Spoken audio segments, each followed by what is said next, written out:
جو اپنے آپ پر فتح پائے گا وہ اپنے دشمنوں پر بھی فتح پائے گا، اور جو اپنے اندر شکست کھا جائے گا وہ اپنے دشمنوں کے ہاتھوں شکست کھا جائے گا۔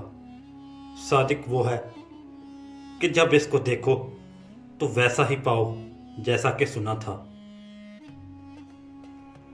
جوان مردی اپنا بوجھ دوسروں پر نہ رکھنا ہے، بلکہ جو کچھ اپنے پاس ہو اسے خرچ کرنا ہے۔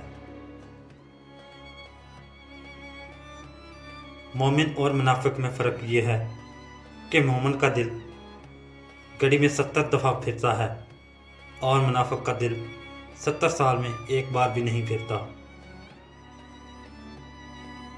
سب راہ بند ہیں سوائے سنت کے طریقے کے، جو اس پر چلے منزل تک پہنچ جاتا ہے۔ آزادی حاصل نہیں ہو سکتی جب تک کہ عبودیت پوری نہ ہو۔ جب وقت گزر جائے تو ہرگز واپس نہیں ہو سکتا، اس لیے کوئی چیز وقت سے زیادہ عزیز اور پیش قیمت نہیں ہے۔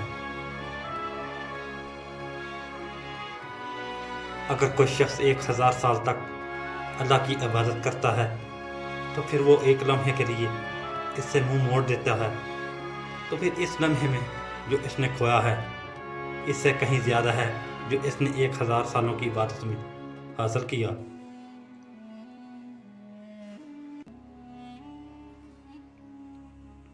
زہد کے معنی ہیں دل کو ہمیشہ کی خواہش سے آزاد کرنا،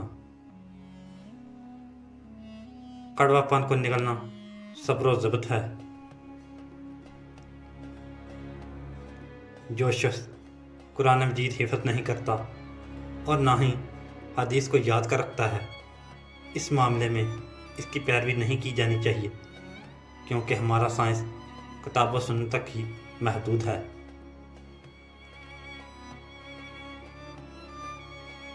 جو شخص توبہ کے ذریعے اللہ کی وجہ سے اپنی خواہشات کے خلاف سخت جد و جہد کرے، اسے اخلاص کی راہ پر گامزن کیا جائے گا۔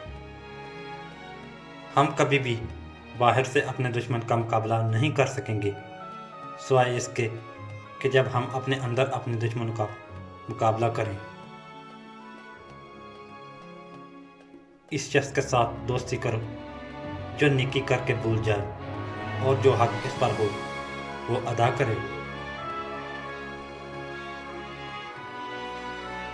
اخلاص اللہ اور اس کے بندے کے مابین ایک راز ہے جسے فرشتہ بھی نہیں جانتا تاکہ اس کو درج کر سکے، اور نہ ہی شیطان جانتا ہے کہ اسے خراب کرے، نہ ہی خواہش اس سے واقف ہے تاکہ اس پر اثر پڑے۔